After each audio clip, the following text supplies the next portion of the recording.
ನಮಸ್ಕಾರ ಸ್ನೇಹಿತರೆ, ನಾನು ನಿಮ್ಮ ಹರೀಶ್.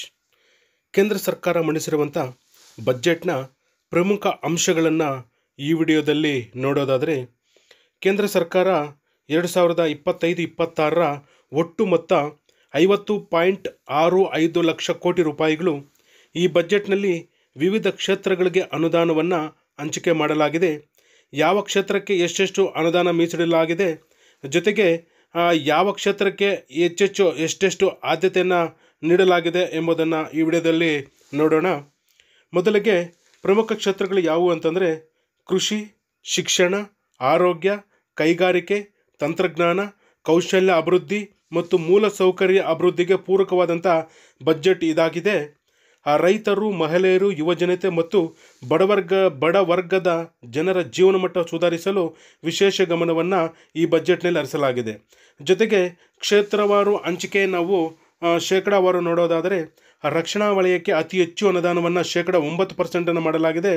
ಗ್ರಾಮೀಣಾಭಿವೃದ್ಧಿಗೆ 5%, ಗೃಹ ಇಲಾಖೆಗೆ 4%, ಕೃಷಿಗೆ 3.3%, ಶಿಕ್ಷಣಕ್ಕೆ 2.9% ಅನುದಾನವನ್ನು ಮೀಸಲಿಡಲಾಗಿದೆ.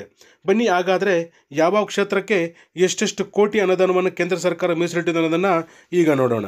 ರಕ್ಷಣಾ ಇಲಾಖೆಗೆ 4,91,732 ಕೋಟಿ ರೂಪಾಯಿ, ಗ್ರಾಮೀಣಾಭಿವೃದ್ಧಿಗೆ 2,66,817 ಕೋಟಿ ರೂಪಾಯಿ, ಗೃಹ ಇಲಾಖೆಗೆ 2,33,211 ಕೋಟಿ ರೂಪಾಯಿ, ಕೃಷಿ ಮತ್ತು ಸಂಬಂಧಿತ ಚಟುವಟಿಕೆಗಳಿಗೆ 1,71,437 ಕೋಟಿ ರೂಪಾಯಿ, ಶಿಕ್ಷಣಕ್ಕೆ 1,28,650 ಕೋಟಿ ರೂಪಾಯಿ, ಆರೋಗ್ಯಕ್ಕೆ 98,311 ಕೋಟಿ ರೂಪಾಯಿ, ನಗರಾಭಿವೃದ್ಧಿಗೆ 96,777 ಕೋಟಿ ರೂಪಾಯಿ, ಐಟಿ ಮತ್ತು ಟೆಲಿಕಾಂ ಇಲಾಖೆಗೆ 95,298 ಕೋಟಿ ರೂಪಾಯಿ, ಇಂಧನಕ್ಕೆ 81,174 ಕೋಟಿ ರೂಪಾಯಿ, ವಾಣಿಜ್ಯ ಮತ್ತು ಕೈಗಾರಿಕೆಗೆ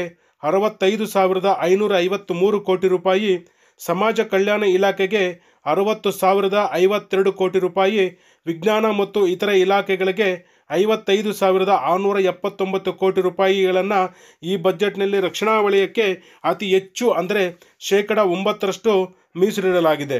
ಈ ಬಜೆಟ್ನಲ್ಲಿ ರೈತರು, ಮಹಿಳೆಯರು, ಯುವಜನತೆ ಮತ್ತು ಬಡವರ್ಗದ ಜನರ ಜೀವನ ಮಟ್ಟ ಸುಧಾರಿಸಲು ವಿಶೇಷ ಗಮನವನ್ನು ಹರಿಸಲಾಗಿದೆ. ಈ ಬಜೆಟ್ನಲ್ಲಿ ಪ್ರಮುಖ ಯೋಜನೆಗಳು ಯಾವುವು ಅಂತಂದರೆ, ಕಡಿಮೆ ಉತ್ಪಾದಕತೆ, ಮಧ್ಯಮ ಬೆಳೆ ತೀವ್ರತೆ ಮತ್ತು ಸರಾಸರಿಗಿಂತ ಕಡಿಮೆ ಸಾಲ ನಿಯತಾಂಕಗಳನ್ನು ಹೊಂದಿರುವ 100 ಜಿಲ್ಲೆಗಳಲ್ಲಿ ಪ್ರಧಾನಮಂತ್ರಿ ಧನ್ ಧ್ಯಾನ್ ಕೃಷಿ ಯೋಜನೆಯನ್ನು ಜಾರಿಗೆ ತರಲಾಗುವುದು. ಯುವಕರು, ಮಹಿಳೆಯರು ಮತ್ತು ರೈತರನ್ನು ಕೇಂದ್ರೀಕರಿಸುವ ಗ್ರಾಮೀಣ ಸಮೃದ್ಧಿ ಕಾರ್ಯಕ್ರಮವನ್ನು ಪ್ರಾರಂಭಿಸುವುದು. ತೆರಿಗೆ, ನಗರಾಭಿವೃದ್ಧಿ, ಗಣಿಗಾರಿಕೆ, ಹಣಕಾಸು ವಲಯ, ವಿದ್ಯುತ್ ಮತ್ತು ನಿಯಂತ್ರಕ ಸುಧಾರಣೆಗಳು ಸೇರಿದಂತೆ 6 ಕ್ಷೇತ್ರಗಳ ಸುಧಾರಣೆಗಳನ್ನು ಘೋಷಣೆ ಮಾಡಲಾಗಿದೆ.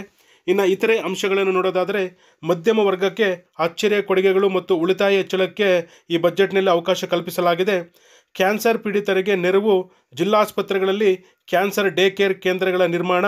ಒಟ್ಟಾರೆ ಕೇಂದ್ರ ಬಜೆಟ್ಟು 2025-26 ದೇಶದ ಸಮಗ್ರ ಅಭಿವೃದ್ಧಿಗೆ ಪೂರಕವಾಗಿದೆ ಮತ್ತು ಎಲ್ಲ ವರ್ಗದ ಜನರ ಜೀವನಮಟ್ಟ ಸುಧಾರಿಸುವ ಗುರಿಯನ್ನು ಹೊಂದಿದೆ ಎಂದು ರಾಜಕೀಯ ವಿಶ್ಲೇಷಕರು ವಿವರಿಸಿದ್ದಾರೆ. ಈ ಬಜೆಟ್ನಲ್ಲಿ ಮತ್ತೊಂದು ಮಹತ್ವದ ತೀರ್ಮಾನ ಎಂದರೆ ಆದಾಯ ತೆರಿಗೆಗೆ ಸಂಬಂಧಿಸಿದಂತೆ ಮಹತ್ವದ ಬದಲಾವಣೆಗಳನ್ನು ತರಲಾಗಿದೆ. ಈ ಬಾರಿಯ ಬಜೆಟ್ನಲ್ಲಿ 12 ಲಕ್ಷ ರೂಪಾಯಿವರೆಗಿನ ಆದಾಯಕ್ಕೆ ಯಾವುದೇ ತೆರಿಗೆ ಇರುವುದಿಲ್ಲ ಎಂದು ಘೋಷಿಸಲಾಗಿದೆ. ಇದರೊಂದಿಗೆ ವೇತನದಾರರಿಗೆ 75,000 ರೂಪಾಯಿಗಳ ಸ್ಟ್ಯಾಂಡರ್ಡ್ ಡಿಡಕ್ಷನ್ ಸಹ ಅನ್ವಯವಾಗುವುದರಿಂದ ಒಟ್ಟು 12,75,000 ರೂಪಾಯಿವರೆಗಿನ ಆದಾಯ ಹೊಂದಿರೋರಿಗೆ ಯಾವುದೇ ತೆರಿಗೆ ಇರೋದಿಲ್ಲ. ಏಕೆಂತಂದರೆ ಈ ಹಿಂದೆ 7 ಲಕ್ಷದವರೆಗೂ ಇದ್ದಂಥ ಆದಾಯ ಈ ಬಾರಿ 5 ಲಕ್ಷ ಅದಕ್ಕೆ ಸೇರಿಸಿ 12 ಲಕ್ಷದ ರೂಪಾಯಿವರೆಗೂ ಯಾವುದೇ ತೆರಿಗೆ ಆದಾಯ ಇರೋದಿಲ್ಲ ಅಂತೇಳಿ ಸರ್ಕಾರ ಘೋಷಿಸಿರೋದರಿಂದ ಮಧ್ಯಮ ಮತ್ತು ಬಡ ಜನರಿಗೆ ಇದರಿಂದ ಬಹಳ ಅನುಕೂಲ ಆಗಿದೆ ಅಂದರೆ ತಪ್ಪಾಗಲಾರದು. ಈ ಬಾರಿಯ ಬಜೆಟ್ಟಲ್ಲಿ ಒಂದಷ್ಟು ವಸ್ತುಗಳ ಮೇಲೆ ಸುಂಕವನ್ನು ಹೆಚ್ಚಿಸಲಾಗಿದೆ.